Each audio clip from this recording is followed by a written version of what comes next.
this ChatGPT thing. Good morning and welcome back to another edition of Badass Marketing. We've taken a little break, but we're back and we are looking forward with some new ideas and some fresh ideas, but apparently not today. Today, we're going to talk about ChatGPT because that's what we like to talk about. We seem to talk about it a lot. So we're back on ChatGPT, but one of these days we'll talk about something else besides AI, but not anytime soon. So, Angela, how are you this morning before we launch into this missive about ChatGPT? I am absolutely filled with ideas, Mike. You are? What are they? Yes. Well, this conversation about ChatGPT and whatever AI tools people use. And what's so interesting in the last conversation that I had, somebody taught a class on AI and they introduced 18 different apps or applications of Yeah, AI. right. And Yeah. and what he said is by the time you get back to your hotel room at this conference, at least two or three of them will be obsolete. They'll be out of business. And that is truthful. That is what's happening out there is things come and go. So my advice to people is pick one, like ChatGPT or whatever your favorite AI is, learn how to use it and use it well, apply it practically for business. This AI conversation is not going to go away. You are not going to escape it. So pick your poison and stick with it.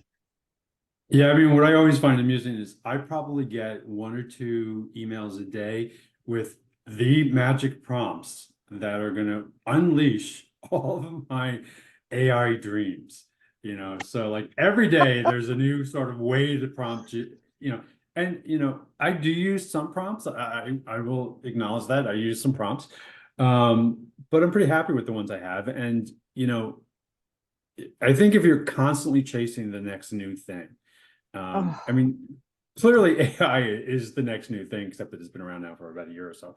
But if you keep chasing it, like you said, you just find something that works, understand it, go through the learning curve, because I can tell you that AI on its own, without any help from me and without any help from magic prompts, is improving, and I know that our content and the tools that we're using, they themselves are just getting better and better without any magic prompts. So, there are prompts. Prompts are great. And, we prompt things like, act as a marketing director, like we sort of position it and stuff like that. But you and I, behind the scenes, just went through an interesting exercise. So let's talk about that, right? yes. We are heading off in a new direction with this podcast slash video slash weekly missive newsletter, or whatever you want to call it. Apparently, we're still working through what we're calling it. But so we're heading off in a new direction. And earlier in the week, I had sent to you some copy that, was enhanced. I'm not going to say generated because I had some input to it, but was enhanced by ChatGPT, right? And while I think you loved my copy, did you not? Was Of really course. good. It There was were really some good. brilliant statements in there, and it was brief enough to, it was the right length, it was the right explanation. But you had some I, feedback. yes, I did. So there were a couple of words in there that I didn't think were common knowledge, like ephemeral. I know what ephemeral means. It's actually a biology term. And that's how I know it. That's the context that I know it in. And I have a master's in biology, so I should know some of the terminology. But my point was, I didn't think the general population would know exactly what that word meant. And, I don't know about you. I'm a geek. I will use the dictionary. I will look something up and find out a new word, but I don't think the general population is keen on doing that. If they don't understand something, they might be on to the next thing, or, what the hell? Or, their reaction might be different than mine. So what we did is we took the exact same copy and we asked ChatGPT to rewrite it in at a seventh grade level. And we will put both versions below so that you can see the before and after. And I could say that I am highly disappointed at the seventh grade level. Um, That's not even strong enough, Michael. yeah. It was a disaster. I mean, it was fine. The messaging obviously did not change. But we had peppered the initial verbiage with some nice, you know, words and creative language and things like that. And Stimulating words, interesting stimulator, words. it was Thing. lovely. And now it's just basic. Oh my Um, God. and it really does speak to whether or not, like when you're writing marketing, which is more important, right? Do you need to, default to the common denominator and sort of downgrade the verbiage, or do you need to, and if I had used ChatGPT, it would have said downgrade the words. That verbiage was too fancy for a word. But so in marketing, do you need to, does your copy need to be basic so that anybody can read it? Or do you need to, assume that your audience can figure this out, and if they don't know the word specifically, they can get it from the context, or that kind of thing. And that's my question: is do we need to dumb down our copy? Oh, it's not a very interesting question. Which I is why I don't even, chose it for the topic today. Thank you. I, yes, and this is really an important question. You know, how well do we know our ideal audience? And what is their level of tolerance for a different language? How do they want to be talked to? Right. I mean, because one of the things that, I'm going to say I'm guilty of it, right? But one of the things that I forever preach is you have to use the language of your client or your prospects. So if you're using language that they would not use, especially if you're looking to be found in search, that's going to work against you, right? So if you're using vocabulary that is really not in line with what your prospect would use in order to find you, um, we would argue that, don't do that. That's wrong. The counter to that, at least in my mind, the counter to that is, you know, I want you to walk away from when you read something from us and with like, oh wow, that's really kind of cool, versus just something that was basic and generic and sort of sounds like everything else being produced out there. So, there is the sort of dilemma, right? Because I can follow my own advice, which is to use the language that my audience and my prospects would use, or I can use the language that I want to use and that I think sort of clearly captures what we're offering, and hope that, that differentiates us. And, so I don't know. What do you think? Do we go with my first rule, which is always use the language for your target audience, or do we hope that by using different language, is a means to differentiate? Well, and I think you have to strike a balance between that. I mean, you're talking to somebody that does thought leadership, and thought leadership is leading the conversation, right? And you really want things to be thought provoking. But I think if you do too much of that, you lose that comfort and trust element that you're trying to establish with your prospects. So you need, maybe it's like 25%. You're leading that conversation and making things thought provoking. But then the rest of it is going to be that comforting. Oh, he's speaking to me in my language about this thing that I don't know about. Right. So, we're going to put the verbiage below. We're going to, ask you, the audience, like, if you were reading both, which one would resonate with you? And we're looking for your feedback. So take a look, put your comments below, let us know your thoughts. But, it's an interesting exercise. I would say that maybe there's different language when you're trying to be found versus the language was once they found you. So, if we're using it for SEO and we're using it for, creating awareness, then I would say, yeah, go with the language of your audience. However, once they found you and once they start to follow you, maybe that's the opportunity to sort of shift to your own language, right? Because you know, we have so many rules and we have so many things that we, tell you must do. Um, but the other sort of counter to that is we always say, like, use your authentic voice, right? Let them get to know you. And if your authentic voice is more aligned with, this new verbiage, maybe that's not a bad thing. Right. And I think that is a fantastic point. I mean, the differentiation, the positioning of what it is that you do, that authenticity, that is really where decisions are made. Are you a good fit for me? Do I trust and resonate with you? That sort of thing. So, yes, the attraction piece, you're talking about a big section is the attraction part. And as you narrow it down, you want people to prefer you. And that means they need to know, what's behind the curtain.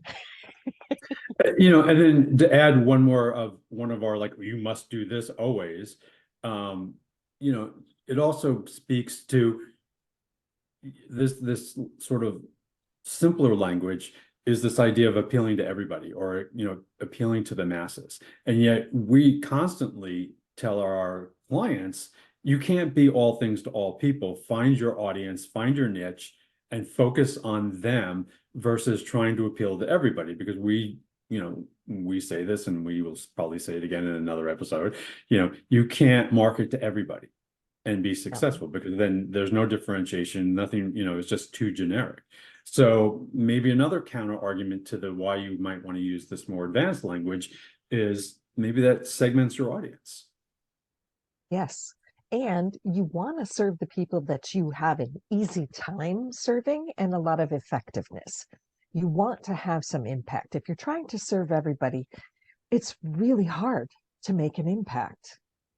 And I know that your audience is largely made up of lawyers, right? Yes. So you're not going, I mean, these are word people, right? Yes, they are. Absolutely word. I mean, like, they use They words are that even I don't know. wordsmiths and word crafters and, Exactly. context and precedent. It's everything. I was very early in my career working at a bank, and I was having a discussion with a lawyer, um, uh, you know, and he used plethora and what was iota? But clearly, and I had to, like, wait, hold on. Oh, okay, yeah, let me respond to that. So, like, where, clearly his vocabulary exceeded mine. And at that point in my career, that's not surprising.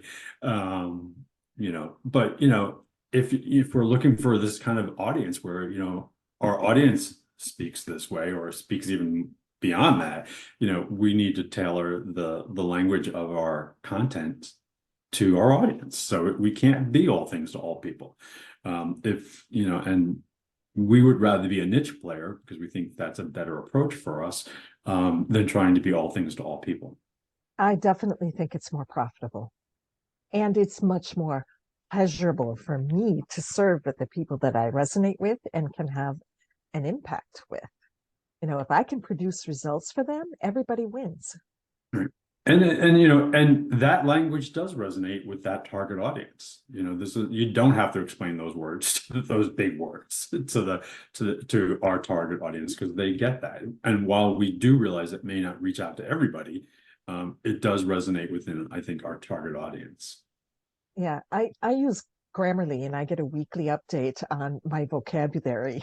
If I'm not in you used more unique words than 95% of, I don't know, whatever, the world. I think I if don't know. what's interesting is I get the same report and I get the same response. And I think if you're using Grammarly to even check your own stuff, you're already in that 95% category because most people don't bother to check what they write. And the It, it, fact that the fact that we run it through Grammarly in order to ensure that it's, grammatically correct and the language is correct. I can tell you that already gets you up in the 90 plus, beyond the 90% of what most content out there is. So I think just by default, by the fact that you use Grammarly, and again, I use it too, I love it. So that was a tool that we mentioned, Grammarly, go find it. I just think by default that if you're using Grammarly, you're already up in the upper echelon of, language and content creation.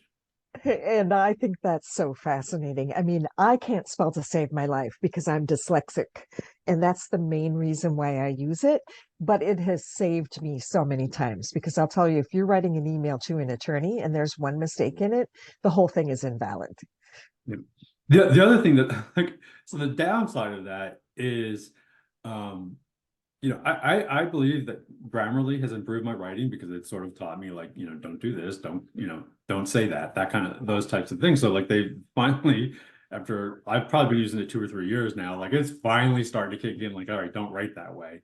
But now the problem I have is when I receive something, I look at it, I'm like, ugh, why couldn't they have run this through Grammarly? Please, before you send me something, send it through Grammarly, just at a minimum, you know what I mean? And we sort of have a, like our basic checklist for content creation includes two things that every person on the planet should do before they send out any sort of verbiage to anybody: Grammarly and the plagiarism check, right? At Yes. a minimum, I don't care what else you're doing, but at a minimum, do those two things, right? So that, these, because, like I said, I receive emails and stuff all the time and, from, various sources, but somebody had sent me a job application and, and I opened it up and I'm like, oh my God, use Grammarly, please, for the love of God, use Grammarly. And this is somebody who, wants to work for us. So I was like, yeah, As a content you have to creator, use as a content creator, correct, and write for us. So, I was like, if you can't even figure out where Grammarly is, yeah, we have nothing to talk about. Next. exactly. Yeah. Oh my gosh, that's so funny. It's Yeah. yes. So word to the wise, new rule, because we love rules. Use Grammarly, and if you're writing, an article or content, run it through the plagiarism check just to make sure it doesn't, violate that. But at a minimum, do those two things before you send. And like I do that before I send an email because, one of the things that I've gotten much better at is not sending off that email when I'm in a cranky mood, Yeah. Oh, right? oh. Like, and a lot of the emails I receive, they kind of get me there, right? So one of the things that I will do is I'll write the cranky response, which the way that I want to respond, and then I'll drop it into ChatGPT and say, Yes. make this more diplomatic, make this more sensitive, make this more, whatever it Neutral needs and to be, friendly. right? So, and I the thing is the messaging never changes, but the presentation and how it likely will be received, um, Notation. which is, because I wrote an email yesterday and my response is no, I don't agree, and then I listed the reasons why I don't agree.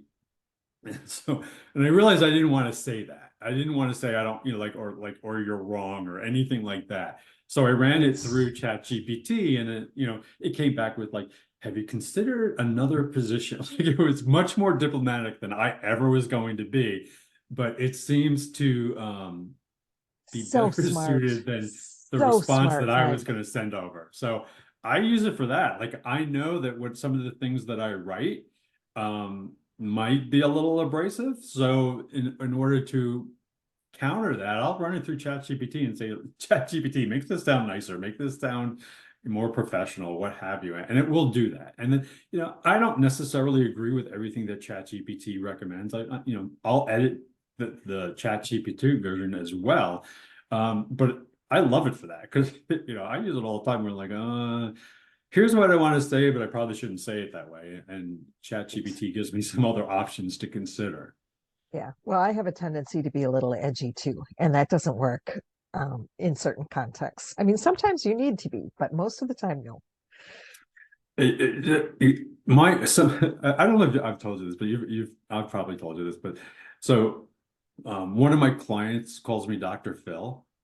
Have I told you this story? You have not. Do tell. So he calls me Dr. Phil. And I'm like, God. what? And it's like, he's like, your advice is always on mark. Like absolutely. But your presentation's a little harsh. That like, you don't filter anything. And I'm like, so that's like they call me Dr. An Phil. Like you're advantage gonna to get that. what you're gonna get. You're gonna get my Yeah. response. So I'm hoping that ChatGPT or an AI makes me less Dr. Philish, if that's even possible. But I think it is. So Hilarious.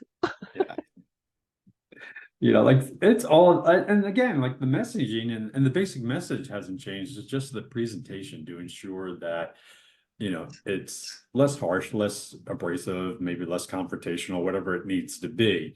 But I use it all the time. For even just writing simple emails, I'll like, rewrite this thing because I know it's not, if I send it like this, it's not going to be well received. Right. Therefore, let's consider another Yes. version of this. And as long as the basic messaging hasn't changed, it's all good. Yeah. I just recently had to turn down a client again, and I will use it for something like that. I'll put in, here are the basics, and I certainly don't want to make anyone wrong. It's just a different opinion, and we're not a fit. Um, but yeah, I have to run it through that kind of a filter first to Yeah, I get do too. my, I love it. yeah, I think it's I'm much nicer. extremely it's extremely useful for these sort. I mean, she sent me back a reply that was very thoughtful instead of the harsh ones that she had sent me before that, and thanked me. Yeah, I'm guessing I need Elon's brain implant so that I can that can be applied before I open my mouth, right? So I Comment can, interruptus. right, exactly. Like, okay, just filter this before it comes out of your mouth because that may say nice in an email, but once you come to meet me, you're like, oh, there was no filter. Yeah. Oh my God. Yeah. What kind of a world are we living in, Mike? But I mean, so we really do love these tools. And again, to your point, which we led with is, rather than, looking for the next best tool and like, because I get emails all the time, Chat GPT's, this tool will eliminate Chat GPT or makes it obsolete. And I'm like, no, it doesn't. You know, where we just learn how to use Chat GPT better and take advantage of that. Sure, there may be a new tool down the road. We use BARD and but we use it for different things. What's interesting is I use BARD if for the basics, as far as like some of the basic research, because it's using Google and it comes up with, you know, the basic information that I need, but it doesn't spin, the verbiage the way ChatGPT does. So, I'll make the inquiry through BARD, take the result from BARD, and then run it through ChatGPT with a prompt, some kind of prompt that, to figuring out what kind of, content that I'm producing. Because I like the way that ChatGPT writes better than I don't think BARD writes very well, but BARD presents more information. Like if I make an inquiry directly into ChatGPT, it makes stuff up. If I make an inquiry into BARD, I'm actually getting some Google research. So, I use BARD for the research and then I use ChatGPT for writing the actual language and stuff like that. Right there. Yeah. That's Yeah. fantastic. I actually did I did a demonstration on Chat GPT for my mastermind class today. And I said, come up with some statistics for this specific industry and cite the sources. And it was shocking what we came up with. It was they their mouths dropped open because statistics are they're a big part of the decision making for our prospects. They want to know that we're credible, but they Yeah. have to be sourced. One exercise that I would recommend is to do that on both tools and see what you get. To see whether or not it's returning, because I would venture that if you do that on both tools, that the information provided by BARD is probably more accurate. BARD is probably more accurate, whereas ChatGPT still has a tendency to make stuff up. And that is a point well taken. Yeah, and especially if if you're relying on something that's just not true, or just that it will create stuff for you. Another thing that we use ChatGPT for all the time with our clients is we create product descriptions for online retailers and things like that. And if I do it through BARD, it gives me a pretty accurate description of the product. Doesn't sound great, but it gives me a pretty accurate description of the product. And when if I do that same inquiry directly through ChatGPT, it's really generic in that it doesn't pick up the nuances of the product. It just sort of relies on it's not romanticized. Well, not even that. It's just not factual. It's just there's not a lot of fact there. It's just sort of generic, this is a product that does something, whereas the BARD will go out and look at this product in other sources and stuff like that and give you actual, product differentiators. So, in our experience, again, what we do is we go to BARD first, see what BARD has to say. We also don't even go to BARD. We rely heavily on just going into Google, and the first option for Google is a generative AI summary, and we look at that first. You know what I mean? And if it's not prompts meeting our needs, we'll go to BARD, and we'll look at a couple different places. But but we're using that as well, where the basic search, and we've talked about that, and that's a bigger discussion. But the basic search on Google, for the most part, pretty much now offers you a generative AI response. Yes. And it's quite good. We use that too as a source of information. Right. So tools, yes. Tools.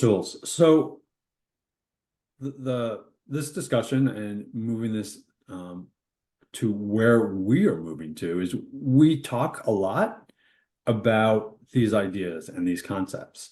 And we realize that really what we also need to do is we need to show you.